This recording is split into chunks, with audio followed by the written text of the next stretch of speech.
ایک گاؤں تھا۔ اس گاؤں کا نام نیلم پور تھا۔ وہاں پر ایک غریب مگر نیک دل بڑھیا رہتی تھی، جس کے 3 بیٹے تھے۔ سلیم سب سے بڑا مگر دنیا کا سب سے سست آدمی، کلیم درمیانہ بھائی، بہت چالاک اور چالوں بھرا، علیم سب سے چھوٹا، معصوم، بھولا مگر دل کا سچا۔ ماں دن رات محنت کرتی مگر تینوں بیٹے مختلف مزاج کے تھے۔ ایک دن ماں بیمار ہو گئی اور بولی، میرے بچوں، اب میں زیادہ دن نہیں رہوں گی۔ میری خواہش ہے کہ تم تینوں اپنی قسمت خود تلاش کرو۔ ماں نے ان کے ہاتھ میں 3 چھوٹے تھیلے دیے، ہر تھیلے میں ایک ایک چمکتا ہوا سکہ تھا۔ ماں بولی، یہ تمہارا آغاز ہے، جو محنت سے چلے گا وہ کامیاب ہوگا، جو دوسروں کو دھوکہ دے گا ایک دن خود دھوکہ کھائے گا۔ تینوں بھائی صبح سویرے نکلے۔ راستے 3 طرف بٹتے تھے۔ سلیم نے کہا، میں وہ راستہ لوں گا جہاں سب سے کم چڑھائی ہے، تھکن نہیں ہوگی۔ کلیم بولا، میں بازار کی طرف جاؤں گا، وہاں موقع زیادہ ہے۔ اور بھولا علیم بولا، میں وہ راستہ لوں گا جہاں سے روشنی آ رہی ہے، شاید وہاں سچائی کا پتہ ملے۔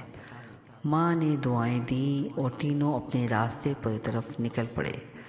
سلیم جنگل کے کنارے پہنچا۔ وہاں ایک درخت کے نیچے سایہ دیکھ کر لیٹ گیا۔ بس تھوڑا سا آرام کر لوں، پھر محنت شروع کروں گا۔ مگر نیند اتنی پیاری تھی کہ سورج ڈوب گیا اور وہ جاگا ہی نہیں۔ اگلی صبح جب جاگا تو اس کے تھیلے سے سکہ غائب تھا۔ ایک بندر اسے کھیل رہا تھا۔ سلیم بھاگا بندر کے پیچھے، مگر پاؤں میں کانٹا چبھ گیا۔ وہ روتا ہوا بولا، قسمت بھی سو گئی ہے شاید۔ اور وہ خالی ہاتھ گاؤں لوٹ آیا۔ دوسری طرف کلیم شہر پہنچ گیا۔ وہ بڑا ہوشیار تھا، موقع پرست۔ بازار میں اس نے دیکھا کہ لوگ جادوئی تیل بیچ رہے ہیں۔ وہ بولا، میں بھی کچھ بیچوں گا۔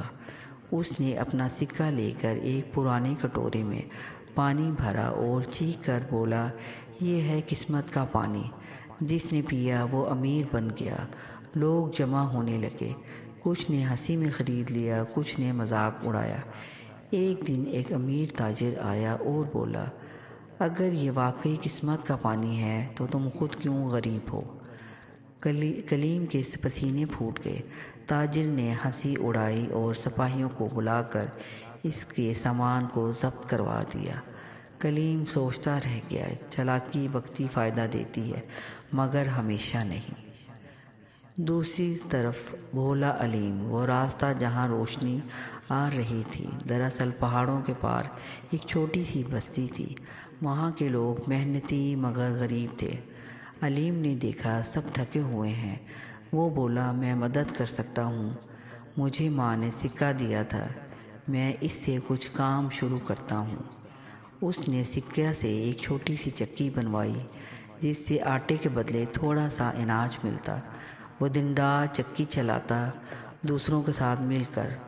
آہستہ آہستہ اس نے محنت سے اتنی کمائی کی کہ پورے گاؤں کو مفت آٹا دینے لگا۔ لوگ اسے بھولا نہیں، فرشتہ علیم کہنے لگے۔ کچھ مہینوں بعد قسمت نے تینوں بھائیوں کو دوبارہ ملایا۔ سلیم سست چال سے آیا، کپڑے میلے، آنکھوں میں شرمندگی۔ کلیم آیا مگر خالی ہاتھ اور چہرے پر مایوسی۔ اور علیم آیا مگر چہرے پر سکون، ہاتھ میں ایک بیگ بھر اناج اور روشنی۔ ماں زینت دروازے پر بیٹھی تھی، اب صحت مند ہو چکی تھی۔ تینوں کو دیکھ کر مسکرائی اور بولی، بتاؤ بیٹو، تمہاری قسمت نے کیا سکھایا؟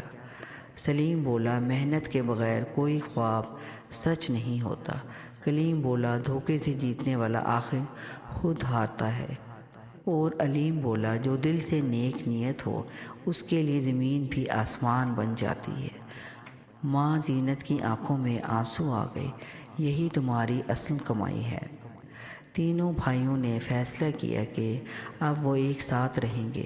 سلیم محنت کرے گا، کلیم اپنی عقل صحیح راستے پر لگائے گا اور علیم اپنی نیکی سے سب کو جوڑے گا۔ تینوں نے مل کر چکی کو بڑا کارخانہ بنا دیا۔ گاؤں کے ہر غریب کو روزگار ملا۔ کلیم حساب کتاب دیکھتا، سلیم مزدوروں کے ساتھ کام کرتا اور علیم سب کو حوصلہ دیتا۔ چند سال بعد نیلم پور خوشحال گاؤں بن گیا اور لوگ کہتے یہ تین بھائی وہی ہیں جنہوں نے اپنی کمزوریوں کو طاقت بنا دیا۔ جی ہاں سامعین، سستی، چالاکی اور بھولا پن تینوں انسان کے اندر ہوتے ہیں۔